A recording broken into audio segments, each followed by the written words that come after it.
And welcome back. So we're going to be doing some derivatives. Now, this is a formula that you're given on your formula sheet. So if you go to the section that says calculus, there is a chain, a product, and a quotient rule. Now, we're also going to talk about how to identify which one it is. But first, we're going to go through and we're just going to do our basic one. So calculate the first derivative of the following functions. So that means we're calculating the derivative of this.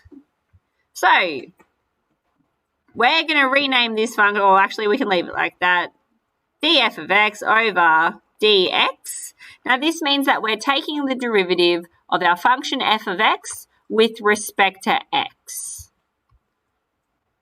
So our basic rule for calculating the derivative of something is if I have a x to the power of n, whatever this n value is will come to the front and multiply a, and then n is reduced by 1. Okay, but n is reduced by 1 after this comes to the front. So in this first term, I'll have 6 times 3, x to the power of 3 minus 1. Now, normally I wouldn't do all this working, but, you know, you might want to you might not know what's going on, so here we are. All right, now the next one, the 2 comes to the front and multiplies the 1, so it becomes 2x, and then the 2 gets subtracted by 1, so that turns into 2x. The next one, we have negative 3, and then the x just vanishes, and then this one's got nothing to give, so we just chop him off. See ya. Okay, and so that is our derivative function. So this is a function to find the gradient of this function at any point. Now, I knew this one was just going to be standard because we've got nothing multiplying. All of our terms are separated by an addition or a subtraction, which means that it's just basic. Okay, this one over here, though, you can see that there would be a symbol in between the two brackets, and that symbol would be multiply. Now, when we are looking at the rules that we've got to the side there, we've got a chain rule, a product rule, and a quotient rule. Now, product means multiply. Like that's something from year 7. So all you have to do is use product rule to derive these things. Your other option would be to multiply everything out, but then that's a lot of space that you could make an error. So we're going to go through and we're going to first assign them as functions. So this is going to be u. So u equals 8x cubed minus 4x squared plus 4x. U dash, or the derivative of u, is equal to 24, I'm not doing all the working again, 24x squared minus 8x plus 4. Now I can assign v. Now, why do we use 2 letters that look so alike? There's no good reason for this. Someone's practical joke. Okay, v equals 2x squared plus 4x cubed. And now I take the derivative of that one, so that becomes 4x plus 12x squared. Now I've got all the information that I need to be able to apply the product rule. So product rule is dy over dx, or I could have said df of x, or the derivative. So these are all interchangeable things. They mean same, but different. Okay, so the derivative of this function is going to be equal to, now it's this one times that one. So u v dash plus this one times that one, v u dash.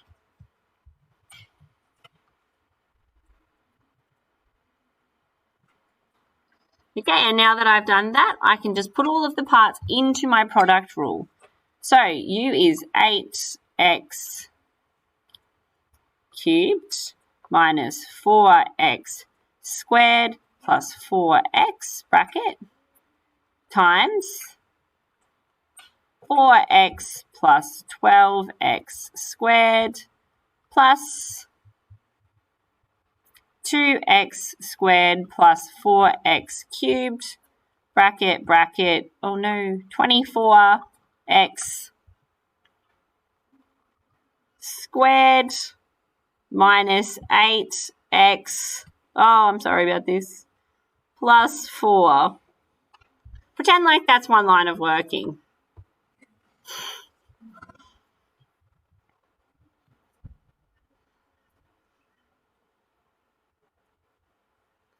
Okay, and so we're going to leave that one as our final answer for this, because if I expand these out, it's just going to make more terms. It's not really going to become prettier. In your exams, give it a red hot crack, expand all of these out, but that's where I'm going to leave that one for today. Okay, next one that we're doing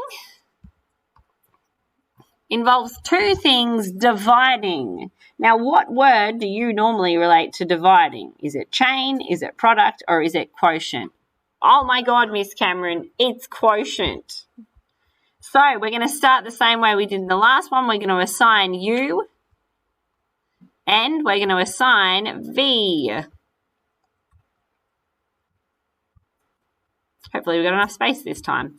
Okay, so U equals 6x to the power of 3 plus x, which means U dash equals 18x squared plus 1. Then we've got V equals 8x cubed plus 5x, which means V dash is equal to 8, nope, sorry, gotcha, false, is equal to 24x squared plus 5. Okay, and now I'm going to apply the quotient rule. Now, if you look at the formula sheet, you'll see that they do give you the quotient rule there.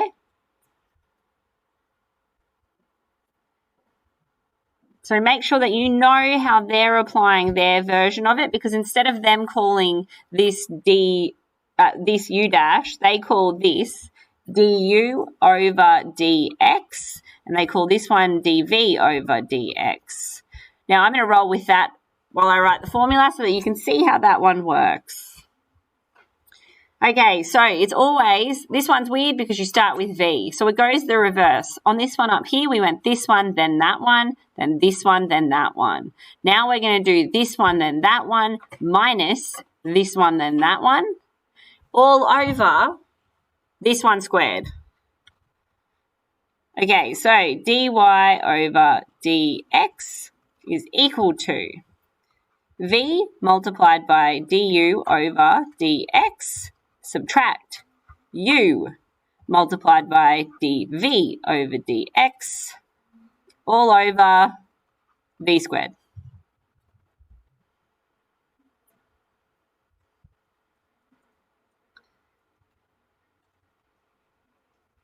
Now I can substitute into this formula. If you're having trouble with these as well, remember there are some pretty good sheets on Maths Online to do this. 8x cubed plus 5x. It's always a good idea to go back in there and do them legitly instead of just writing in what score you got. 8x squared plus 1, so that was this one times that one, minus this one times that one. So 6x cubed plus x, make sure these are in brackets, 24x squared plus 5 bracket, all over v squared. So it'll be 8x cubed plus 5x. And as you can see, again, we've got all of our brackets with double terms, which means if we expand them all and simplify it, we probably should for this top one. We should for the top one in this case, because we're going to have a fair few like terms that we can condense down into one bracket.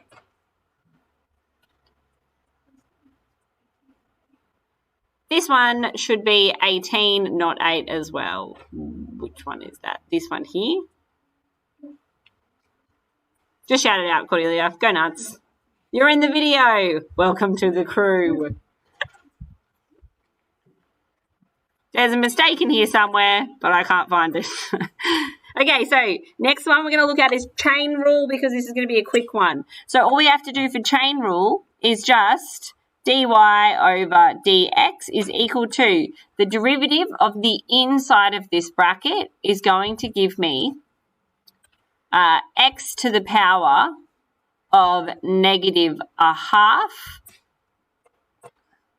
Now, I might elaborate on why that's happening. When I try and take the derivative of this, it really means that I'm taking the derivative of this, and the derivative of this is just that will come to the front. When I subtract 1 from that, that'll become a negative power. So it's the derivative of the inside multiplied by the derivative of the outside, 6 bracket, bracket 5. Now what I'm going to do is put it back in and clean up my little mess here. So a half x to the power of negative a half. That 6 will go out the front as well. Put my statement back in. The power of 5. Now I can do some further cancelling because the 6 can be divided by 2. So this can become 3x to the power of negative 1 over 2. Root x plus 3 to the power of 5, like that. As derivatives. Good luck.